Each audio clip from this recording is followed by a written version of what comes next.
De histórico aqui nos Estados Unidos, né? 30 de maio vai ficar para sempre, livros de história, todos os clichês possíveis, marcado como o dia em que, pela primeira vez, um ex-presidente dos Estados Unidos foi condenado criminalmente, né? Donald Trump foi condenado não por um, mas por 34 crimes pelo júri de 12 pessoas, 7 homens, 5 mulheres.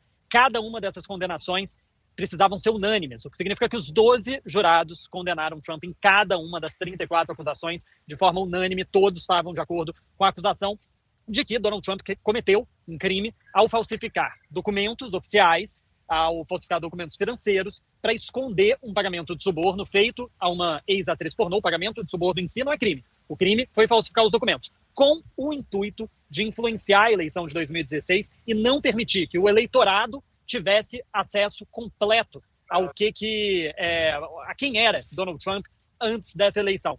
Na saída aí da corte, esse vídeo é da saída da corte, o Trump falou repetidas vezes de que o que aconteceu hoje foi uma desgraça, ele usou a palavra desgraça 1 milhão de vezes, disse que o juiz é corrupto e falou que tudo isso está acontecendo a mando de Joe Biden com o intuito de interferir na eleição de novembro, e ele concluiu falando que o veredito real vai ser dado no dia 5 de novembro, que é o dia da eleição presidencial.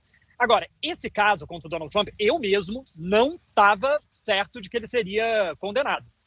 Eu achei que as chances ali estavam meio a meio de que ele seria condenado ou não. Hoje de manhã a gente já começou a ter alguns indícios de que ele poderia ser condenado, principalmente pelas coisas que os júris pediram do juiz. É comum, enquanto os jurados estão lá na salinha deles deliberando, eles fazerem perguntas, perguntar o que é exatamente isso da lei, pedir para ouvir novamente algum depoimento, e eles pediram para ouvir novamente uma parte do depoimento do Michael Cohen, que é o ex-advogado do Donald Trump, a principal testemunha da acusação, mas que foi muito desmerecido pela defesa de Donald Trump por 2 fatos centrais. Um, ele já mentiu sob juramento, ele já mentiu numa corte, por isso ele perdeu, inclusive, o direito de advogar nos Estados Unidos. E 2, porque ele fala publicamente sobre o desejo dele de se vingar de Donald Trump. Mas os jurados também tinham pedido acesso a outro depoimento, que era do David Packer, dono do National Enquirer, que é esse tabloide que também fez parte desse esquema. Isso indicou que, de certa forma, os jurados estavam interessados não só, não era um caso todo baseado nessa delação do Michael Cohen, mas também nas outras evidências apresentadas pela acusação. A partir de agora, Donald Trump é um criminoso condenado, é o termo, né, que se usa em inglês. No dia 11 de julho, ele vai ser sentenciado, vai caber ao juiz decidir qual vai ser o futuro de Donald Trump. A pena pode ir desde liberdade condicional com pagamento de multa até 4 anos de prisão. O Trump tem direito de recorrer, vai recorrer em liberdade, então ainda deve durar muitos meses para que alguma coisa de fato aconteça. Ele vai estar livre durante a eleição, mas esse caso pode também influenciar nos outros casos que ele responde, que são considerados muito mais graves. O caso de tentativa de permanecer no poder depois da eleição de Washington e a invasão do Capitólio, o caso de tentativa de interferência eleitoral em Atlanta, na Geórgia, e o caso dos documentos secretos que ele levou para casa depois do fim do mandato, que corre em Miami. Por que esse caso pode afetar todos eles? Porque a partir de agora, Donald Trump não é mais réu primário. Ele tem um histórico criminal. Isso significa que se ele for condenado em Washington, se ele for condenado em Atlanta e se ele for condenado em Miami, ele vai ter uma pena mais dura, diferentemente da pena que ele vai ter aqui em Nova York, que vai levar em consideração a idade dele, o fato dele ser réu primário agora, mas hoje mais cedo, né, eu tô fazendo um programa com o Brian, toda quinta-feira, 14h, inclusive, gente, assistam, sobre a eleição americana. Hoje o tema foi exatamente esse caso, e teve um comentário de uma das nossas telenautas que disse: meu Deus, parece até Al Capone de tanto crime.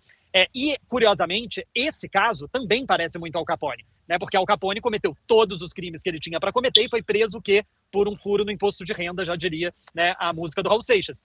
Esse caso de Nova York é o furo no imposto de renda de Donald Trump. É um caso considerado menor, é uma história que muita gente não consegue entender, essa falsificação de documentos para esconder o suborno, feito por uma ex-atriz pornô, algo que um professor, inclusive, que eu entrevistei, falou: não tem nada de novidade nesse caso, né? Homens ricos fazem isso e fazem isso com frequência. Mas, apesar de ser um caso pequeno, é o primeiro que eles conseguem pegar Donald Trump. Eu acredito que o primeiro de muitos, claro, se ele não for eleito em novembro. Como ele disse, e isso é verdade, o veredito real vai acontecer nas urnas no dia 5 de novembro, e aí, se ele for eleito presidente, pode ser que tudo isso vire pizza. O argumento do Donald Trump é que esse processo, assim como todos os outros que ele responde, é tudo uma grande fraude arquitetada pela Casa Branca, por Joe Biden. Aí, às vezes, ele fala que é por Joe Biden, às vezes ele fala que é pelas pessoas que estão por detrás do Joe Biden, porque o Joe Biden não tem mais capacidade cognitiva para isso. Cada hora ele usa uma versão, né, de que é tudo uma armação contra ele. Para você ter uma ideia, ontem, ao sair da corte, ele chegou a se comparar com Madre Teresa de Calcutá. Disse que nem Madre Teresa de Calcutá conseguiria se defender dessas acusações, porque é tudo fraudulento, está tudo comprado, o juiz é corrupto, e por aí vai, como se ele, claro, fosse exatamente um santo, né? Mas, enfim, essa é a versão dele, é a versão que ele vai repetir continuamente, não só sobre esse caso, como dos outros que, digo, tem muito mais embasamento e provas que são muito mais claras para todo mundo. Seja uma ligação, tem ele gravado falando com o secretário de Estado da Geórgia pedindo para ele achar 11 mil votos, seja a invasão do Capitólio, né, todo mundo viu, aconteceu, apesar de que meia dúzia de malucos no Twitter aí da extrema-direita, fãs de teoria da conspiração, já dizem que não aconteceu, né, que foi tudo televisionado, ensaiado, e também os documentos em Miami que estavam lá, né? Eram caixas e caixas de documentos sigilosos que estavam na casa dele, na Flórida. Então, esses casos que são ainda mais evidentes, eu acho que ele vai ter bastante dificuldade. Mas, repito, é muito importante para que ele, de fato, seja julgado e seja condenado nesses casos, que ele não se torne presidente. Porque se ele se tornar presidente, tudo isso vai morrer, tende a morrer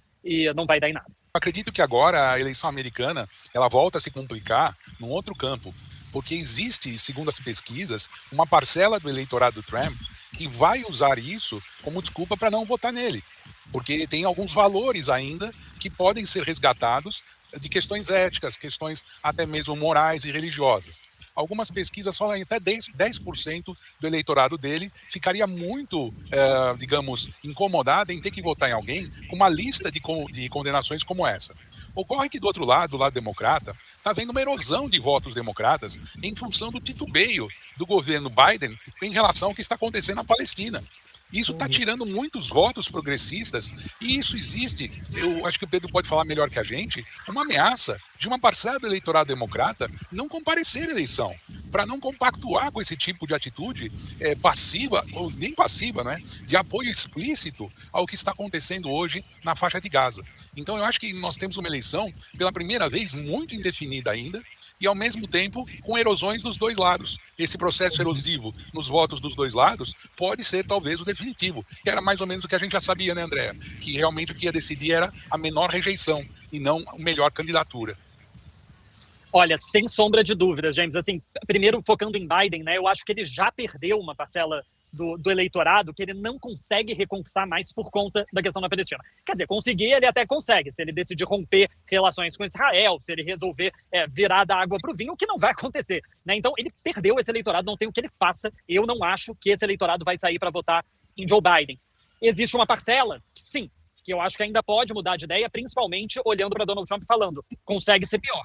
Né? Trump está falando de deportar todos os estudantes que se manifestam contra Israel, a favor da Palestina. Então, eu acho que ainda pode existir um voto útil, mas tem uma parcela considerável que não vai sair para votar, e se sair, vai ser para votar num candidato de terceiro partido, independente, alguém que represente essa causa. Agora, para o Biden, sem sombra de dúvidas, é assim, um sopro de esperança essa condenação. Porque as pesquisas, inicialmente, estavam mostrando que mais da metade dos republicanos considerariam não votar em Trump se ele fosse condenado. Agora, como eu disse, esse é o processo mais capenguinha dos quatro. Né? Aquele processo que muita gente nem entende exatamente o que diz respeito. As pesquisas mais recentes que foram feitas falando exclusivamente desse processo dão esse número aí, né? Em torno de 26% do eleitorado eleitoral fala que pode mudar o voto, a depender dessa condenação, e entre os republicanos fica em torno de 10%. Se o Trump perde 5% dos votos dos republicanos numa eleição apertada, acabou. Ele não tem como vencer a eleição. Então, é algo que para o Biden dar um sopro de esperança, porque apesar dele ter perdido esse eleitorado, o Trump também vai perder parte do eleitorado. Vale a gente lembrar que até o final, quando a Nikki Haley, né, candidata nas prévias republicanas, ainda estava na disputa, quando já era nítido que ela ia perder, ela ainda estava recebendo 15%, 16% dos votos nos estados, e esse é um eleitorado que visivelmente estava votando na Nikki Haley não porque achava que ela ia ganhar, era um voto de protesto contra Trump ser o candidato do partido. E esse eleitorado pode sim ficar muito... pode não votar no Biden, mas pode ficar muito tentado a não votar, a ficar em casa. E aí nessa batalha, nessa forma de eleição, né, que existe aqui nos Estados Unidos, onde o voto não é obrigatório, o que importa é você vencer 50% mais um nos estados e nos estados-chave. Fazer com que o eleitor do seu adversário não vote é tão ou mais importante do que fazer com que ele vote em você. Então, eu não tenho dúvidas de que isso é algo que vai mudar muito, e vai mudar muito também o tom do Biden. Ele falou já, inclusive, que a decisão da justiça precisa ser respeitada. Eu acho que ele vai tender a ficar agora mais agressivo contra o Donald Trump. A campanha dele, inclusive, estava decidindo se eles iam começar a se referir a Donald Trump como criminoso condenado, que é uma das possibilidades que eles estão pensando aí de tática. Então, eu acho que isso vai mudar o jogo. Lembrando que no fim, agora, do mês que vem, a gente tem o primeiro debate da eleição, né?